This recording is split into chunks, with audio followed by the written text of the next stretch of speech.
Welcome to Better Sex, where you get the information and inspiration to create and enjoy your best possible sex life.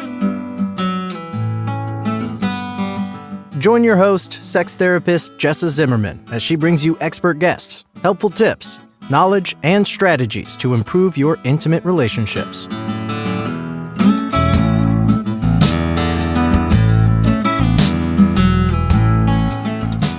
And now, your host, Jessa Zimmerman.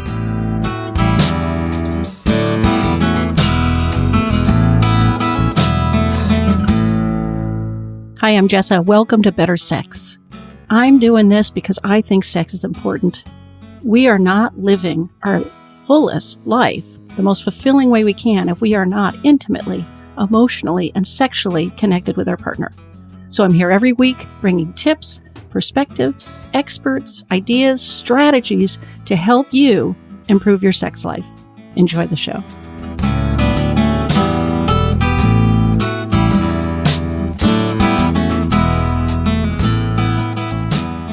Have you heard the term cougar? You know, not like going to the zoo, but in a dating context. I mean, it's not got a great connotation, at least to me. I think culturally, it's frowned on. It's a little sinister. It's predatory, right? But that is the word that we've got for older women in romantic relationships with younger men. It's unfortunate we don't have something else for that. But that's the topic today, actually. Relationships, loving romantic relationships between older women, younger men, younger by 10, 15 years, something like that. I'm going to be talking to Suzanna Mathews. So she's a dating coach and a matchmaker. But she gets very involved in evolutionary psychology and sort of image and first impression and communication and relationships. And she has written a book called Revising Mrs. Robinson, all about the romantic relationships between older women and younger men. And she's really exploring the personal and cultural responses that we have to that, right? Because they're not really the same when it's reversed. Older men, younger women, sort of no big deal, right? But when we turn that around, it's kind of novel. It's eye-catching. It's different, right? We're not quite sure what to make of that. So that's the conversation today. If you enjoy the show, if you're a regular listener, if you're liking this episode, I would so appreciate an iTunes review. Really helps get the word out on iTunes so other people can find the show. So please feel free to review it, just share it, let people know. I'd really love to hear more from you. So here's the conversation with Suzanna Mathews.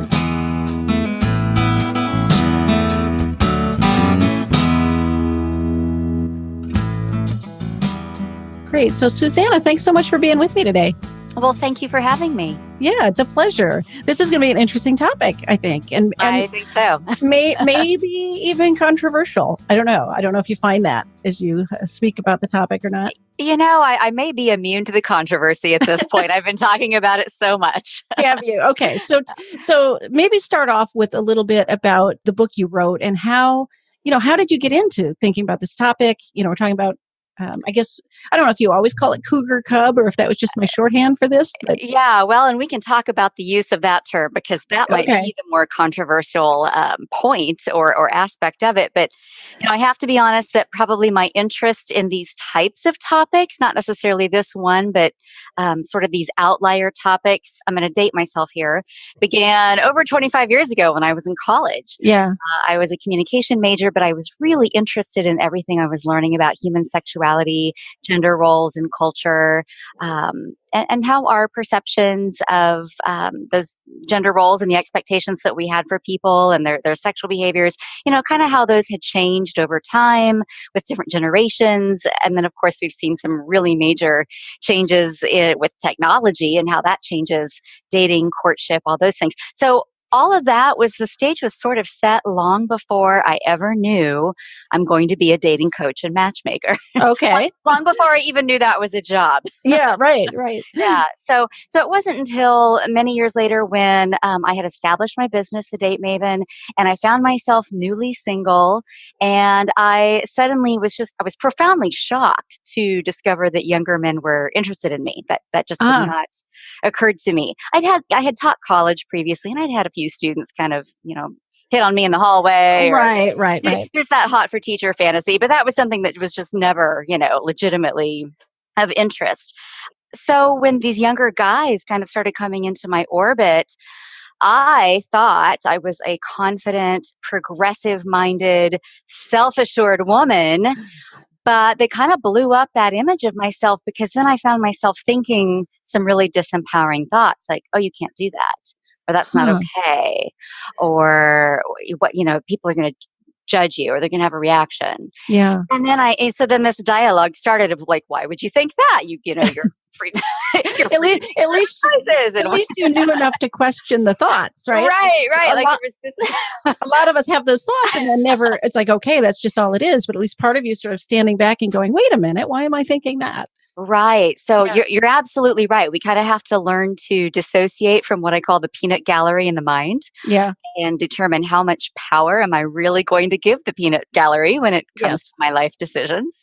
But it took me a while to kind of work through that. Yeah. And particularly when with children, I mean, children seem to have, whether they're teenagers or young adults, they have expectations for how a mother is supposed to behave and how she's supposed to conduct herself. So that was a factor as well. So how old were your kids when you were newly single and discovering? Yeah, so I did have a teen daughter, and then I had a younger son. Okay. And so whenever I am stumped by something in life, I'm just, okay, this is a challenge and I don't know how to maneuver around it. My answer has always been to dive into the literature. So I tried to find something to read about these older woman, younger man relationships. And we're talking about an age gap here of like 10, 15 years, give or take. Okay. And everything I found was fairly salacious and sensational Yeah. and what I call cheap feminism, which is of the like, you go girl variety without really giving girl anything to go on. Okay. I mean, there's something to be said for that sort of rah-rah feminism, I guess, but I wanted something a little deeper and a little more meaningful. Yeah. And since it didn't seem to exist, I thought, well, I'll have to create it myself. Okay. So I looked at the social science research and I wanted to know, why do people have these sorts of knee-jerk reactions about that age gap pairing? And I looked at evolutionary psychology. And then I also looked at just some like celebrity figures in pop culture. What are they Oh, doing? okay. There were lots of examples there. But when I started to interview what we'll call normal everyday women or just sort of women across the country about their age gap relationships, they weren't necessarily looking to people like Mariah Carey or Demi Moore or now Priyanka Chopra and seeing themselves reflected back, right? Like those are Okay. celebrities. They're gorgeous. It's sort of a special case, right? Yeah, They yeah. could have anybody. They So can have yeah. anything. So I looked at that and I really wanted to sort of understand the role of ageism and sexism in setting our cultural filter when it comes to those kinds of relationships. And then I've also been really interested in the last few years to see women sort of busting through those limitations, and young men as well are really, really receptive to sort of ageless dating nowadays. Yeah.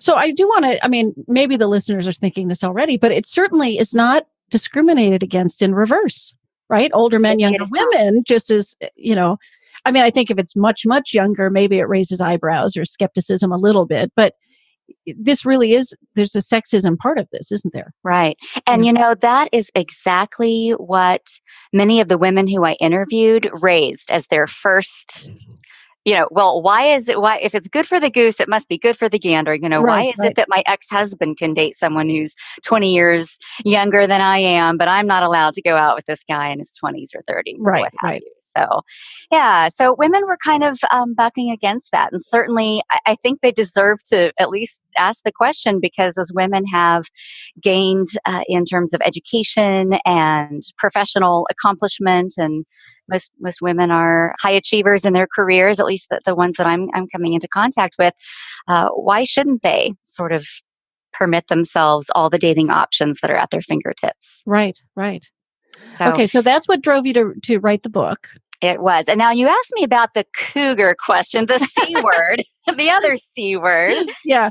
I thought and wrestled long and hard with whether to use. So it's in the word cougar is in the subtitle. I don't know if that's Oh, okay. Yeah. visible, but so revising Mrs. Robinson, navigating Cougar-Cub dating and relationships, and I waffled about Oh, this. I bet.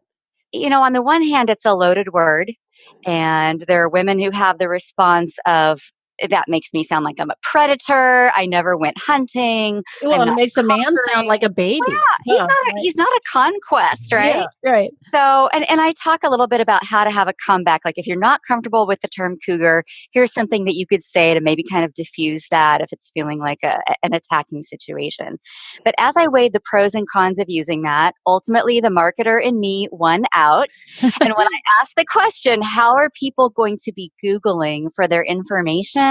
Yeah. The honest answer was they're probably going to use terms like cougar, maybe MILF, but probably more frequently cougar if they're trying Okay. to find solutions to their problems. Okay. So you're not reinforcing that stereotype or really buying into that term or that concept, but it's a matter of that this is a term at least people have that they'll search for, It right? is, So yes, it's sort of an SEO driven decision. And I talk about it in the book that some women really embrace the term cougar. They laugh at it, it's a joke, whatever. Others really disdain it and kind of talk about how to either reclaim it or reject it in a way that's elegant and mindful. yeah, yeah. Okay. So you interviewed a bunch of women for in writing the book besides your own experiences, right? So Right. what were the themes you heard in terms of I guess I want to ask about self-doubt where you sort of Mhm. started, right? Like Yeah. what do you hear from other people? And then the themes about challenges, the themes about successes, like what emerged? Sure.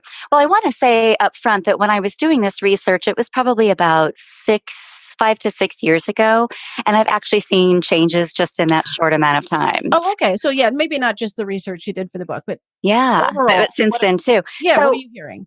I would imagine that when you are coaching people and counseling people, one of the issues that is just sort of a human issue to wrestle with is who am I in the context of this relationship? Mhm. And how we see ourselves, that's often reflected back to us through our choice of relationship partner, and that can be very positive or very negative, or Right. sometimes a very mixed bag. Yeah. But certainly, how we even just sort of present ourselves to the world, our partner and who we've chosen is sort of a part of that image and that understanding of self. And so, if a woman finds herself in a relationship with someone where she has doubt about what does this mean about me and my wisdom or my judgment or my maturity, because some of her friends may be questioning that. They might make comments to her about, oh, you're going through a phase. Uh, Or when you're done dating your boy toy, then you'll be ready for a real relationship. So things like that, which imply that is not a real relationship. right, right. It's a rebound after your divorce or something, Right. yeah. Yeah.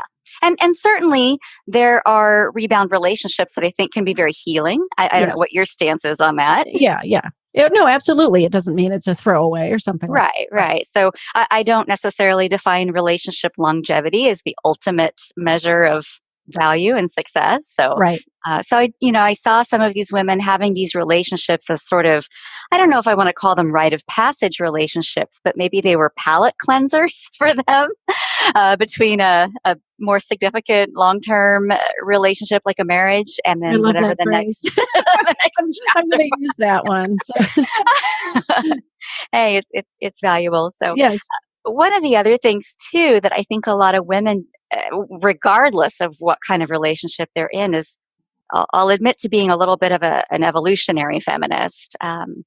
And so some of the wiring that remains from years past that's still kind of activated in our brains may or may not be purposeful or serve our best interest, but that doesn't mean that some of those triggers and fears haven't been kind of passed down Right. throughout the millennia. So, women have always kind of had to be more aware of safety and issues of risk when it Right. comes to mate choice. We're no longer in a position where we have to worry about our day to day survival and the survival of our offspring.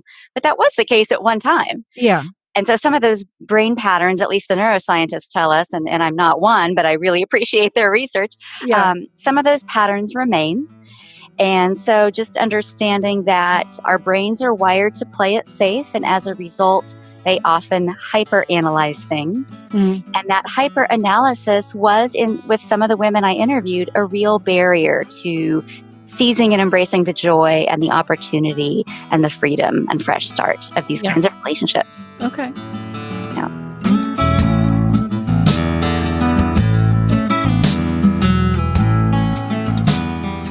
Hi, it's Jessa here, taking just a quick break. Thanks for listening so far.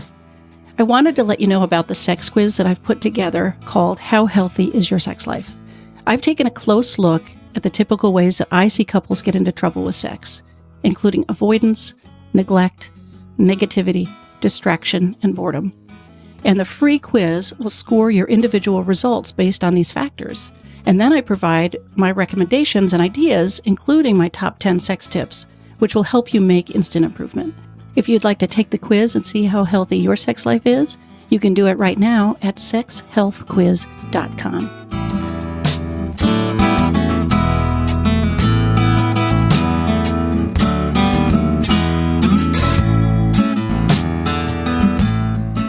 In what ways is an age difference a real benefit?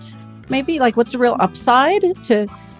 And then where do you think the biggest challenges are with if you've got a 15-year age gap, for instance? It's not quite a generation, but maybe almost. Like close, yeah. I mean, so I did find that a lot of people were, I thought, oddly concerned with things like we won't have the same cultural reference points. We won't have grown up with the same movies or the same pop songs or the same fashions.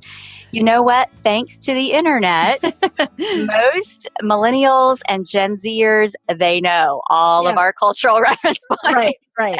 It's all on YouTube or something, right? So. Well, exactly. So, I mean, they are a lot more literate for our generational reference points than we, middle-aged women, might be for theirs. So give them the benefit of the doubt. Right. Or use it as just an opportunity like, hey, we will make a great team on trivia night because you're going to know all these references and I'm going to know all these references. So right.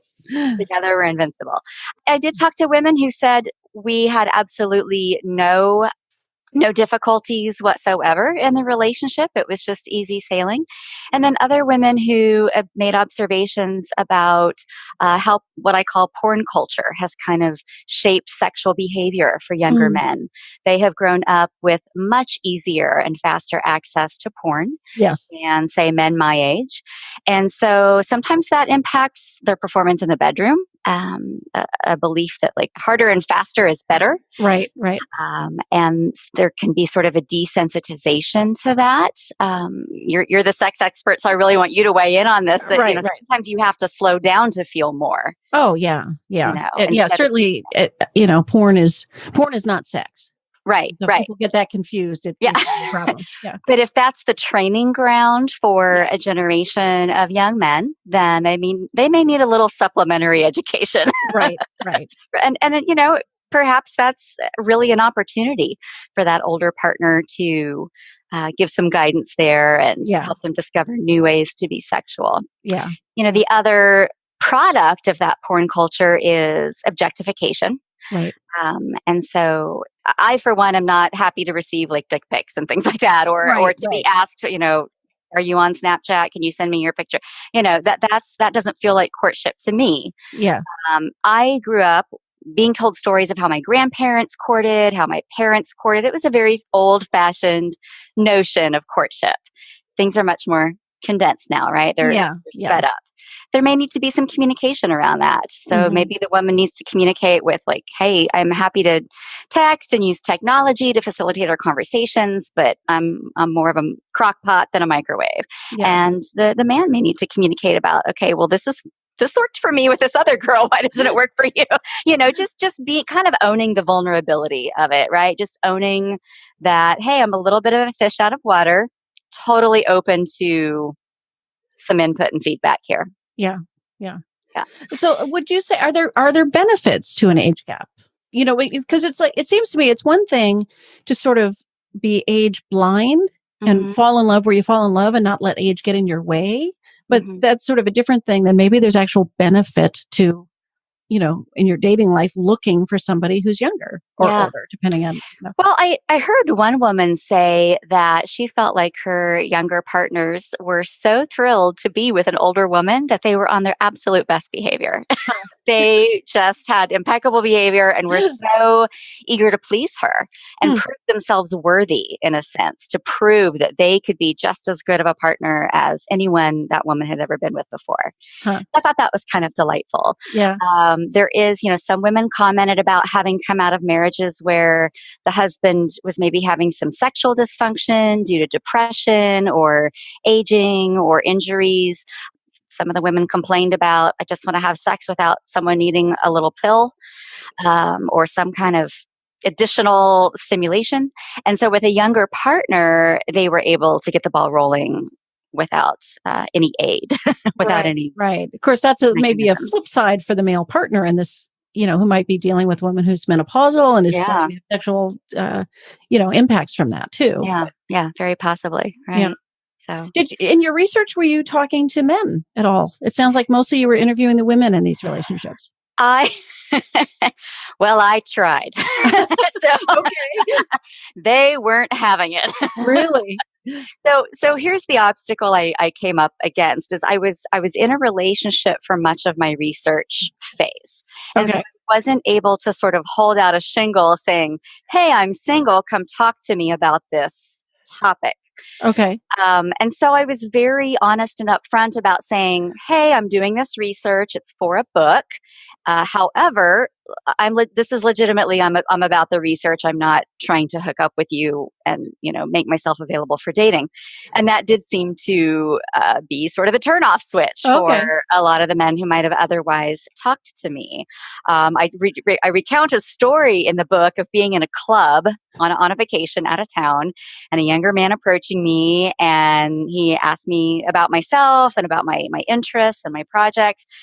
And I kept trying to sort of dance around the question of what do you do? I just did not want to answer that question. I just kind of had a feeling that was going to go badly.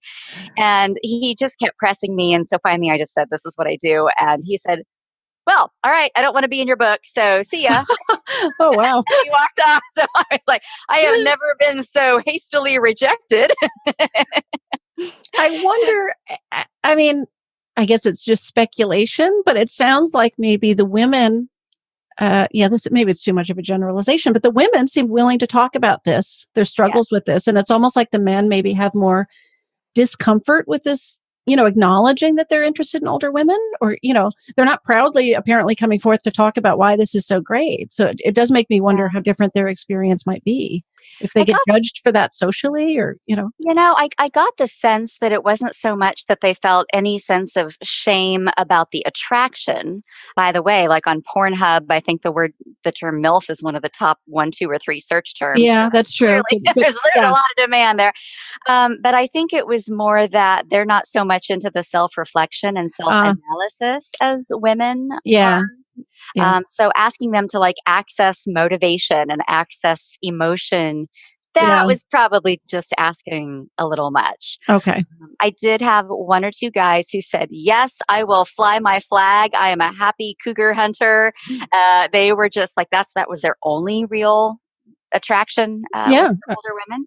And so they did sit down and talk to me, and then they showed up at my book signing and wanted an autograph and a picture, and they're just like total fanboys. So Right. Do you, and again, you may not have the answer to this. I'm just curious, any sense of difference? Is there a difference between men and women, whether this is a sexual attraction that's a sort of a series of relationships or something like that, or some more interested in really settling down and having a life partner with this kind of age gap?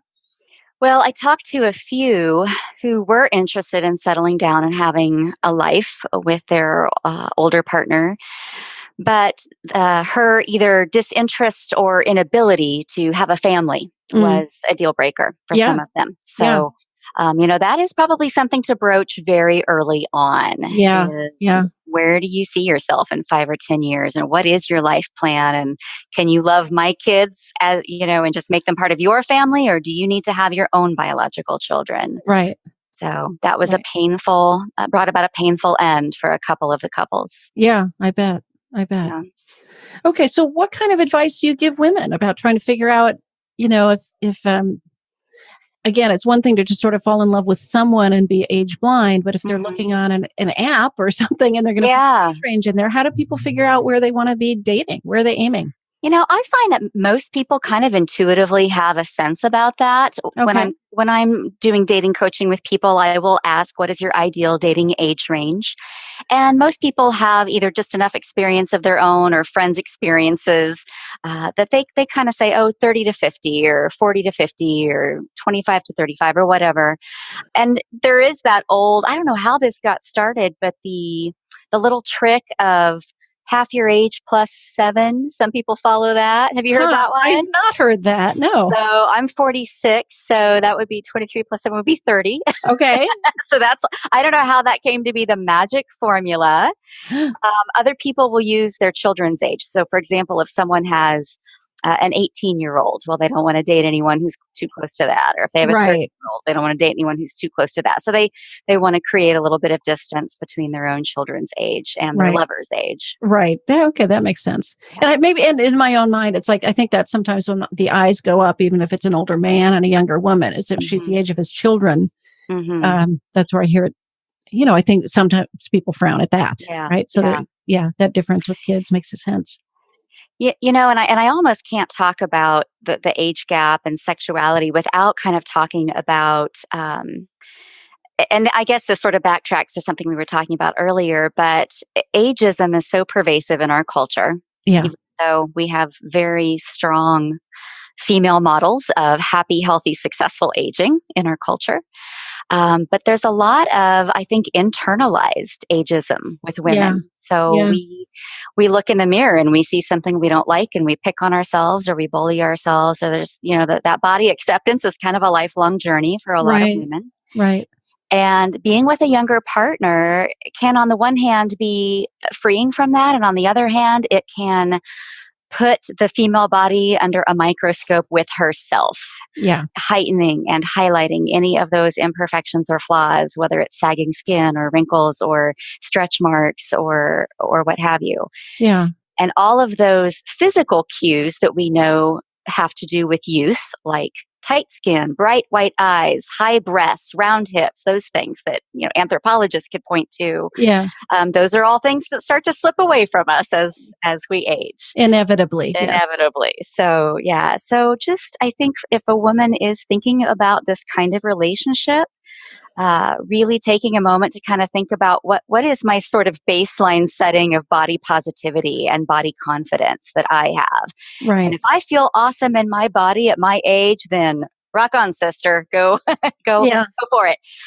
But if you don't have that sort of foundation of body positivity, it might bring about some discomfort for you. Maybe it's your opportunity to resolve the discomfort. Mhm. Maybe it's something you decide you want to stay away from. Yeah. And grooming kind of this was something that made me laugh so much in talking to people. There's the question of, are you modern or old school in the grooming department? So for the lady, it's like they're asking, do you wax, right? Right, Like, right. Now I get are you are you contemporary or are you old school? Like that's like a dating question now. So That really is that is a generational divide. right. Oh. Yeah. So any last tips or ideas you want to express about this in terms of this interview and people, either considering dating a younger man or in a relationship like that, or maybe they've got a friend or family member that's experiencing this? Like what do you want to leave people with? Well, I think I would suggest that we ought not make assumptions about maturity based on age. Yeah. Certainly, I'm sure you have met and I have met men in their 50s, 60s, 70s who were quite lacking in maturity and sort of personal evolution, and men in their 20s and 30s who were quite progressed. Yeah. And so just really taking a moment to kind of look under the hood and get to know someone would be my advice. Ultimately, I think relationship longevity has a lot more to do with shared values and perspective on life. Like, are you a optimist or a pessimist? Are you glass half full, glass half empty? And just kind of what do I want my life to mean, right? Like, that's a values question. What is my contribution in this lifetime on this planet? Having that in common, and communication and problem solving, conflict resolution skills, that is a far better predictor of the health and happiness and longevity of a relationship than your age difference. Yeah. Yeah. Thank you for that. So where can people learn more about you? Your matchmaking, your book, all that stuff. Where do people find you? My website is thedatemaven.com, and I'm also on Facebook, Pinterest, Instagram, Twitter, YouTube, just about every platform. The book itself, Revising Mrs. Robinson, is on Amazon. Okay. And I appreciate any and all reviews, be they positive, negative, or mixed. Those reviews always help. And email is usually the quickest way to get a hold of me, Suzanna, Suzanna, @thedatemaven.com. Great. If you want to send me just a list of the links and the social contacts and stuff like that, I'll definitely put it all in the show notes too. Wonderful. Thank you. Yeah, great. Thanks so much for being here. It was a joy.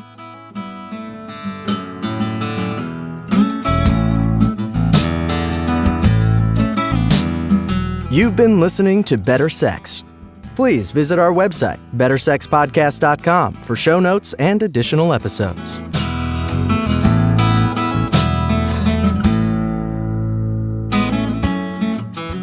And that's a wrap for today. I really hope you enjoyed the episode. If you are enjoying the podcast, if some of this material resonates with you and you would like to make a difference and make sure that this keeps coming out in the world once a week, ongoing, there are a couple things you could do to show your appreciation. The first would be to go to iTunes and rate and review the show. That really helps us be found by new listeners when you review the show on iTunes. You can find a link at bettersexpodcast.com/iTunes. The other thing I want to invite you to consider is becoming a Patreon. For a small monthly pledge, you get some benefits. So for $2 a month, you get advance access to every single episode. For $5 a month, you get a chapter of my upcoming new book. And for $10 a month, I host quarterly get-to-know-you and question and answer chats over the web, and you get invited to that. I would love to have your membership in that, become part of the Better Sex family. You can find a link at bettersexpodcast.com/Patreon, which is Patreon.